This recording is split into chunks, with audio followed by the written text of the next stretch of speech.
Hey, good morning, everybody. I am thrilled to see you today. As you can see, the sun is back out. It's another beautiful morning. You know, I got to tell you, when I was a kid, I spent so much time, dealing with and struggling with life that I felt like I wasted a lot of my summer days.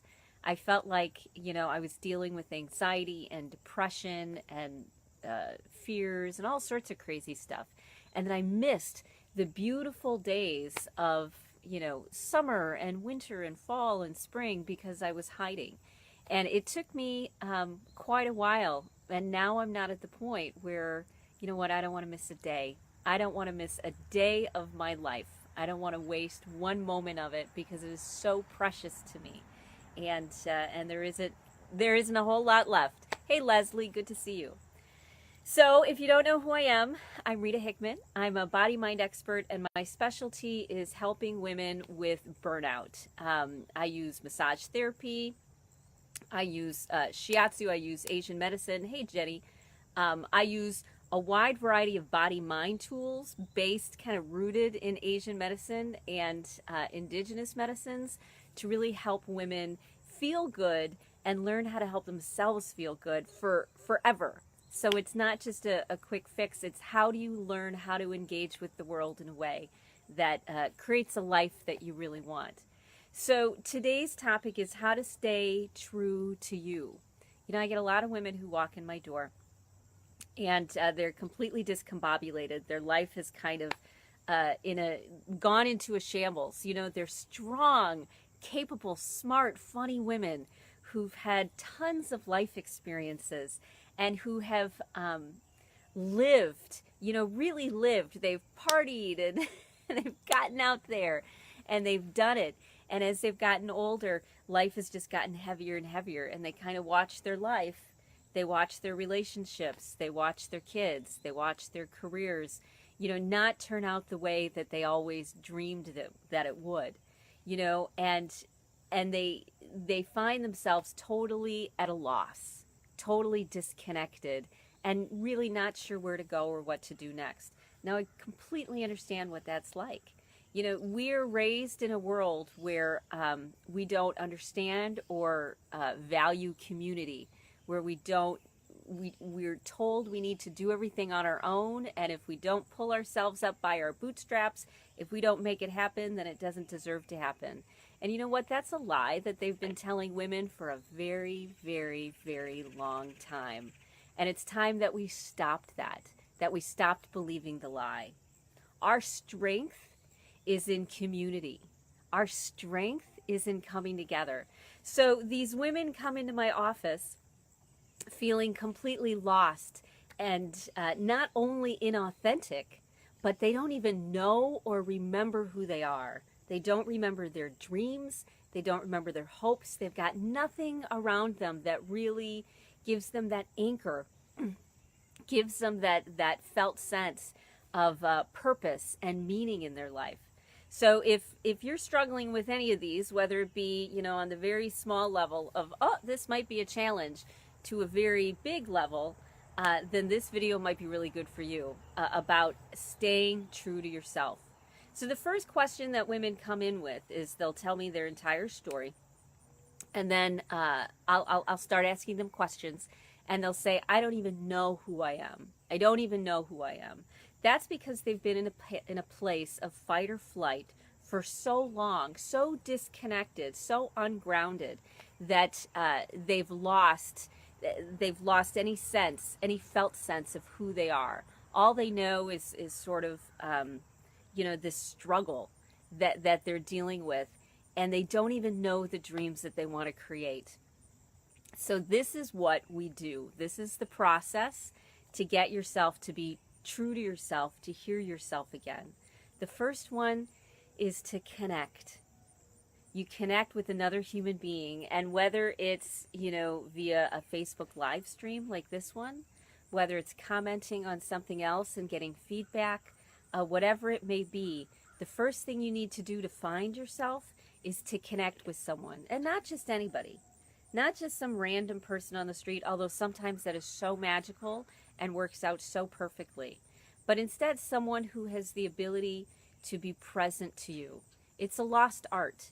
You know, we were told that our friends, you know, all we need are friends. All we need are you know, people, friends in our life to help us solve all of our problems. The problem is we're all in the same boat where we're struggling and we're having a hard time. So you have to be smart. You can't just find anybody to talk to. You need to find somebody who has the ability to listen and be present to you, the ability to let you say what you need to say. That's kind of step number one. Until you find somebody that you get a felt sense that you can trust, that can be there for you, then you'll end up feeling like you're just talking out of your butt. You'll end up feeling like you're getting nowhere and you're spinning your wheels. So if you're feeling like you're inauthentic and you don't even know who you are, step number one is to find somebody to talk to. Even if it's just in a small way. Step number two to regain, you know, your sense of self is to do something that makes you feel good. And you know, everybody's different. The basics are the same, but everybody's different. You know, some people, what makes them feel good is taking their dog for a walk and taking that little bit of time and quieting down and watching the owl. For somebody else, it's listening to music that really moves them. For a third person, it's playing their guitar or playing their drum or playing their flute. It's playing. Other people, it's that yoga and that stretching and that mindfulness. For me, it's sitting outside with my shoes off on a beautiful day, looking at a great view like this, and feeling like it's okay. Getting that breeze and that warmth and the love from the trees and the love from the grass. So, step two, as I said, is to do something that makes you feel good, that makes you feel pleasure. The third thing you want to do is to do something that helps you relax. Now, relaxing is really tricky because we can do something like sit outside. And a lot of people have a hard time sitting outside for a period of time because they start to get antsy. They can't sit that long. Their mind's going. It's running. That's because we're still in the fight or flight. So the third thing, besides, you know, find somebody to talk to, do something that makes you feel good. And the third thing is to do something that will dial and calm your nervous system down. Now, my favorites are to go for a walk listening to music. For other people, their favorite might be exercising or boxing. You know, when I've really been struggling, I've done the rowing machine. The idea is to do something that actually calms your nervous system down. My favorite, hey Michelle, my favorite is touch, skin-to-skin contact.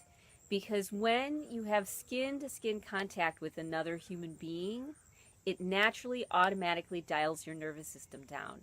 Because if you want to be true to you, and you want to hear what you have to say, and you want to be disconnected, you have to do things which calm your nervous system down and get you out of the fight or flight, get you out of that limbic system and back into your bigger mindset. Okay? So if you're looking for ways to be true to yourself and you can't even remember who yourself is, focus on one of these three things. Figure out which one you're not doing right now. Start with finding somebody to talk to, even if it's just a comment on this live stream to connect, because I'll comment back. Sometimes it may take me a couple days, but I'll comment back and I'll get back to you because I get back to every single person that comments. The second thing is do something that makes you feel good. And what makes you feel good is personal. And if you have no idea what makes you feel good, this is the exciting part. You get to play. You get to experiment. Maybe you like photography. Maybe you like hummingbirds. Maybe you like candles or crystals or essential oils. Maybe you like deep breathing. But do something that brings you pleasure, that brings you physical, mental, emotional pleasure, okay? And then the third thing is do something that will dial your nervous system down. Chamomile tea, going for a hike, doing the rowing machine, sitting outside with your feet on the ground and getting grounded. Something that calms your nervous system down. Or getting body work, which is wonderful for me. It's life-changing for a lot of people. If you do one of those three things today, you will start to find your center. Hey, Mary, you'll start to hear your voice and your intuition, and you'll start to know what you like and what you don't like. You'll start to hear your true self again. And then the next step after that is we're nurturing you and building up your strength so that you can take your authentic self and bring it out into the world and experiment and play with it and be like, what happens when I say this? And what happens when I play with that? When you look at life and at your movements and activities as experiments, as things to try, things to discover who you are now, not who you were when you were 20, who you are right now with all of your life experiences. It's time to reconnect, okay? So, 1, talk to somebody. 2, do something that makes you feel good. And 3, do something that helps you relax. And if you do those 3 things, you'll have the oomph, you'll have the motivation, you'll have the strength to start not only knowing who your authentic self is, but putting it out into the world so that it can be loved and valued and appreciated like it deserves to be. Okay? So cool. Comment, like, share, love, because this is how we get this whole tribal thing going, where people can come together in a safe space and feel connected and get the body-mind information that they need. So if you got value from this, please comment, please share and love it. It's we really need to make an important sticking point, a place where we can start coming together and share our wisdom with the world. And I would love to hear in your comments things that you try, things that work for you. Let's get us thinking outside the box, because what you put down, everybody's going to see. So we really need to start sharing our wisdom with each other. Tell me the thing that you love to do, the person you love to talk to and connect with, and how you like to do it. Or tell me one of the things you do to feel good, what makes you feel pleasure, and tell me one of the things that you love to do to relax. And if you don't know, say, I have no idea. It's been so long since I've done any of those things, and I don't even know what feels good. So experiment, and then give me your feedback back. I want to hear what's going on. Hey, Lillian, great to see you again. Okay, so I hope you have another beautiful day, just like I'm going to. And I look forward to seeing you tomorrow, and I look forward to hearing about your authentic self. Okay? Have a great rest of your day. Bye.